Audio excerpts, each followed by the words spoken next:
Fala concurseiro aqui do Doutor Concursos e canal do professor Arnaldo Vieira. Tudo bem? Como vocês estão? Tudo legal? Estudando? Espero que todo mundo esteja estudando e acompanhando as notícias, as informações de atualidades, porque é um elemento fundamental em alguma das provas. Questõezinhas poucas às vezes, 5, 6 questões, mas que faz uma diferença enorme no cômputo geral do seu concurso, tá? Começando o vídeo, sempre pedindo para você ajudar a gente, para você colaborar com com o nosso trabalho, incentivar, na verdade, o nosso trabalho, deixando o seu joinha, inscrevendo-se nos canais, aqui nos dois, Professor Arnaldo Vieira e também no da Doutor Concursos, que é esse cursinho maravilhoso que tem preparado várias turmas, presencial e também à distância, tem cursos EAD, é só entrar aqui e procurar mais entra no link aí que está na descrição, Doutor Concursos, vocês já vão ser direcionados direto para o canal da Doutor Concursos e depois lá procurar as redes sociais, o pessoal está sempre preparado para atender vocês. E depois deixar o seu comentário, compartilhar, dizer pra gente o que vocês estão gostando das aulas, tá legal? Vamos correr porque tem bastante coisa essa semana, vamos já para o âmbito nacional, o problema do garimpo irregular na Amazônia. Isso não é uma novidade, inclusive isso já foi várias vezes abordado por vários concursos, já foi tema de redação, enfim, mas isso sempre acaba voltando. A Amazônia, a gente sabe, é uma terra praticamente hoje sem lei. Sem lei. Eu posso afirmar isso com base em todo o histórico e principalmente com as informações que a gente recebe toda semana de lá. Exploração ilegal, desmatamento, queimadas, extrativismo, uma série de problemas. O que aconteceu essa semana agora foi o Rio Madeira. O Rio Madeira já não é de hoje também, sempre tem notícias de garimpo regular nos leitos do Rio Madeira. E até recentemente aí, a 700 quilômetros de Manaus, aí já faz o quê? Um mês e meio, setembro, né? Houve um grupo que também já se instalou lá na cidade de Humaitá, 700 quilômetros de Manaus, para fazer essa exploração. O que aconteceu essa semana foi uma tragédia, para falar a verdade, mas que mostrou algumas coisas, né? Demonstrou, primeiro, a capacidade de organização desses garimpeiros ilegais, e segundo, a inatividade das autoridades, a morosidade das autoridades, e aí todas as aberturas de suspeitas possíveis, né?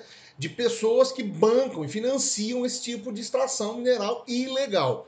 As imagens que vocês, eu até vou mostrar aqui, as imagens que foram captadas pelo pessoal lá do Greenpeace são absurdas, são ridículas, são assim, extremamente constrangedoras. São balsas emendadas umas às outras, mais de 300 balsas, revolvendo o fundo do rio, porque houve um boato de que ali teria ouro. Nos últimos 15 dias isso está se intensificando, isso de uma maneira geral atraiu muito garimpo legal. Como que funciona isso? As balsas são colocadas, elas têm uma tubulação que puxa o leito do rio, ou seja, o barro que está na parte de baixo do rio, sugam aquela terra, fazem a mineração, ou seja, colocam mercúrio, porque aí separa o mercúrio, atrai o ouro, se é que existe ouro. Essa água, com todos os rejeitos químicos, é devolvida, porque a terra vem com água, há uma peneiração, a água volta e aí contamina as águas do rio. E é o Rio Madeira é um dos principais da floresta amazônica. Os ativistas do Greenpeace não acreditavam quando viram, porque as imagens são muito chocantes. Cordões de garimpos, cordões de balsas anexas umas às outras, fazendo essa exploração a céu aberto. O que às vezes ocorre, né, dentro da floresta, escondido, ou em áreas reservadas, ou que a visibilidade é comprometida por causa da própria floresta, ali estava escancarado. Né? E o pior, esses grupos que preservam a Amazônia, que tentam preservar a Amazônia, informando, dando a notícia para as autoridades, polícia, Ministério Público, Agência Nacional de Mineração, proteções, entidades de proteção ambiental, que declararam que o Ministério Público Federal não, que ele até se movimentou.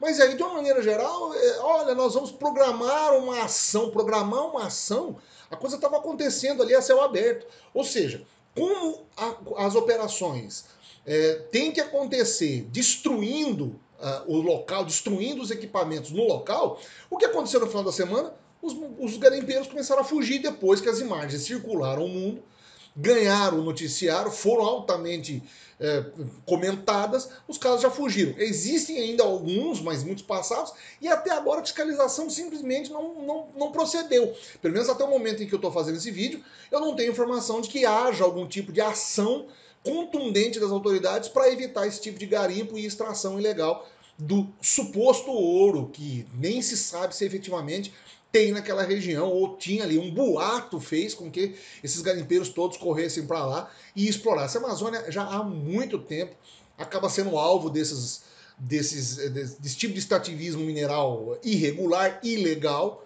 e acaba também sendo alvo das questões que vêm por aí de concursos. É uma informação que às vezes pode estar dentro de um contexto, mas que mostra para nós a fragilidade que nós estamos expostos e principalmente a inacessibilidade ou a inação de alguns órgãos públicos, alguns órgãos governamentais na questão do extrativismo na floresta amazônica. Muito preocupante, muito sério e que merece a atenção de todos nós. Além da questão somente ambiental, mas também para a questão dos concursos. Prestem atenção, vamos trazer informações sempre que a gente acompanhar o desenrolar dessas informações, tá legal?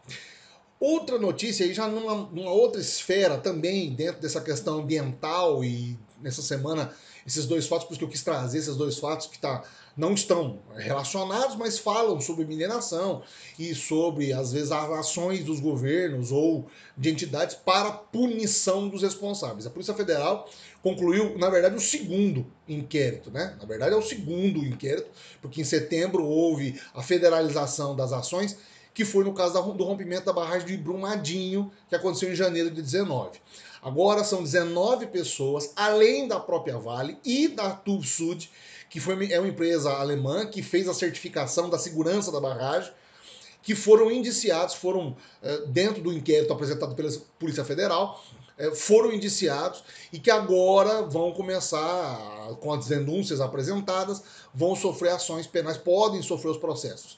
Lembrando que, rapidamente o contexto, em janeiro de 19, uma barragem rompe no Córrego do Feijão, que é uma barragem da usina de uma mineração, uma mineradora, na verdade, explorando minério de ferro ali.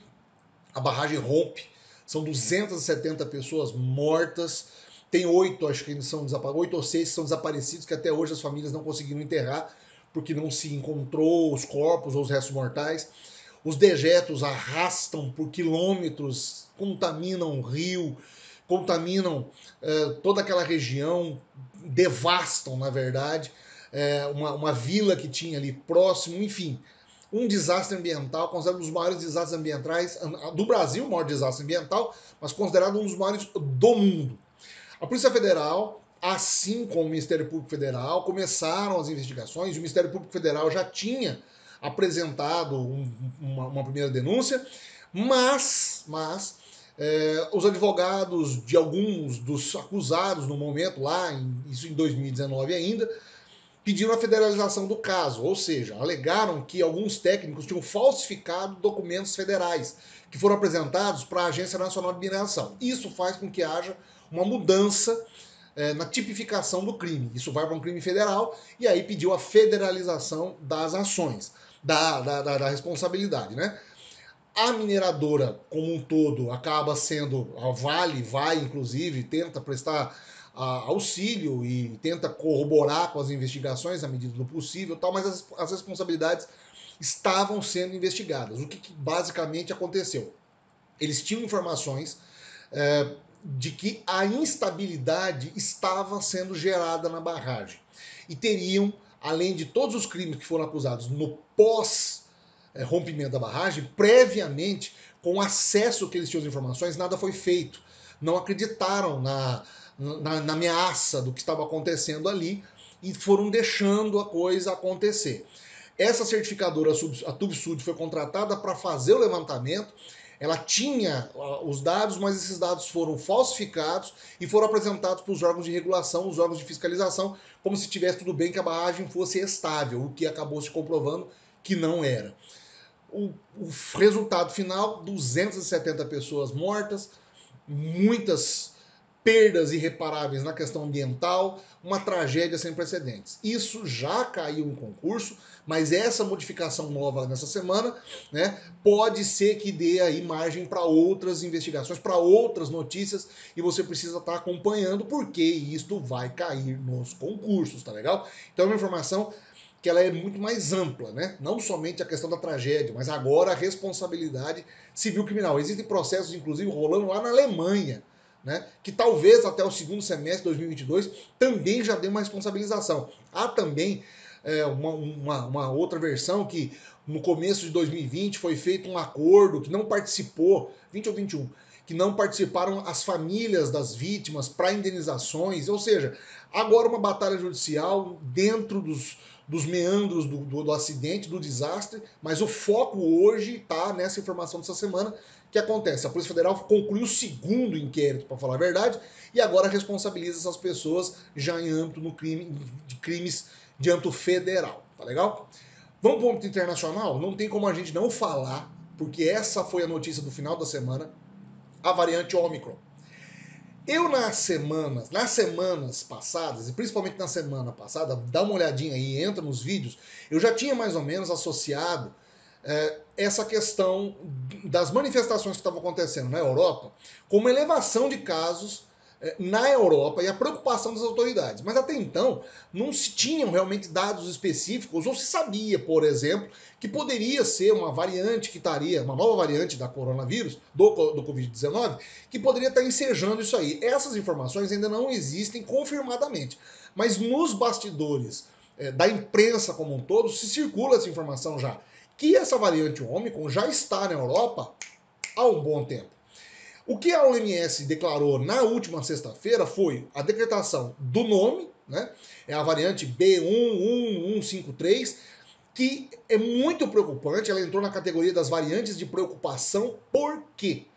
Porque ela tem mutações, mais de 50 mutações, 30 delas sendo na proteína spike, ou seja, na espícula, na proteína que faz com que o vírus se encaixe dentro das células e se reproduza. E é justamente nesta proteína que as vacinas atuais atuam. As vacinas preparam o corpo para que não haja o reconhecimento daquela espícula. Ou seja, se a célula humana já sabe que aquela proteína vai invadir a célula, o que ele faz? Ele se arma. Então ele não deixa a contaminação acontecer. O problema é que se houvesse uma variação e essas proteínas conseguissem sobreviver ou se conseguisse melhorar e enganar as vacinas, você tem a contaminação da Covid. Não se sabe ainda se essa variante é muito mais letal ou se ela é muito mais contagiosa. O problema é esta vacina atingir essa nova variante, conseguir furar o bloqueio das vacinas. Aí a gente volta a estaca zero. Nós voltamos lá em março de 2020 com todo o lockdown novamente, e isso quebraria as economias globais, causaria muito mais problema. É aquilo que eu até falei no vídeo da semana passada. Parece que eu estava prevendo isso, pessoal. É o problema do não vacinado, ou o problema do sistema vacinal de países não acompanhar o ritmo mundial. O problema das variantes é esse. Quanto mais tempo você fica sem descobrir, sem dar uma proteção vacinal para a tua população, ou quanto mais tempo você se nega a tomar as vacinas, completar o ciclo vacinal, ou os negacionistas, ou as pessoas que são anti-vacinas, você está gerando problema para todo mundo que já tomou.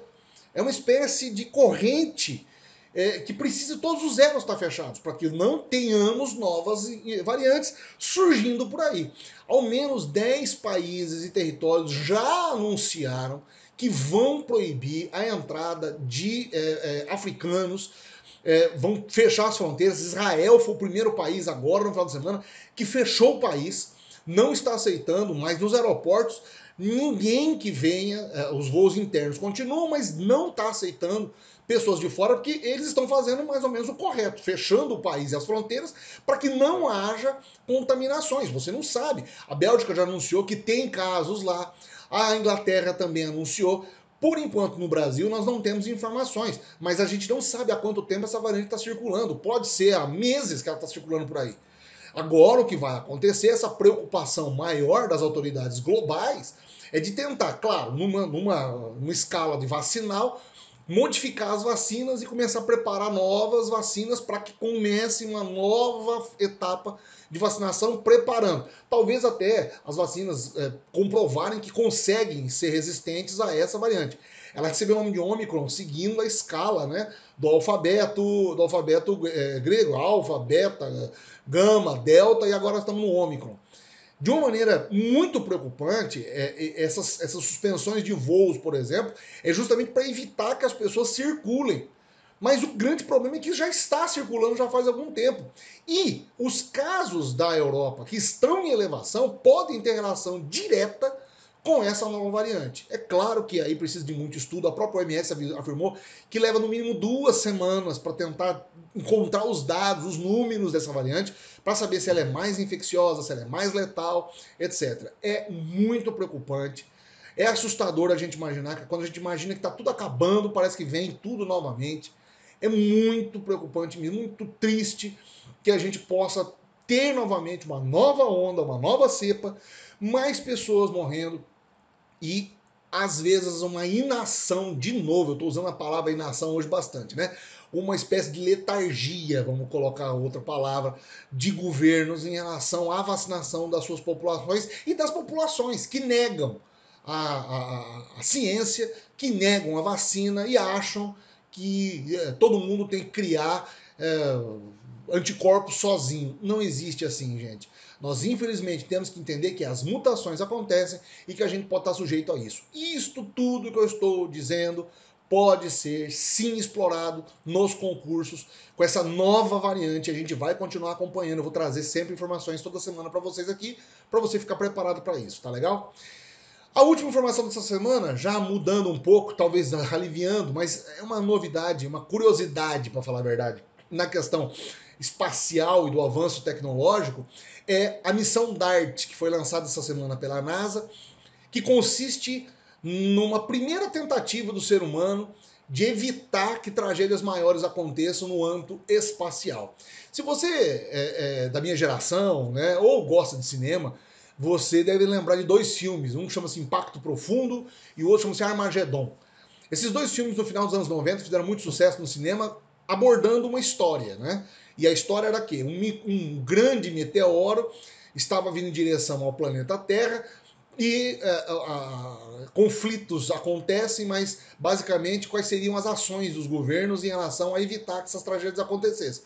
Num dos filmes, a alternativa encontrada é enviar uma missão que vai colocar bombas nucleares e que vai explodir o meteoro, e aí ele se partindo, ele ou se desviando da Terra, ele não atingiria e não causaria o Armagedon, né? Bom, é mais ou menos isso que a missão agora, 20 e tantos anos depois desses filmes, está tentando propor, né? Mas isso é uma experiência. Uma sonda, então, já foi lançada. Essa sonda vai atingir um sistema binário, ou seja, é um grande meteorito que tem um outro meteorito menor que circula. É a lua Dimorphos, que circula o Didymos, o asteroide Didymos. Ele é tão grande que possui centro gravitacional e esse asteroide fica circulando. Qual que é a ideia?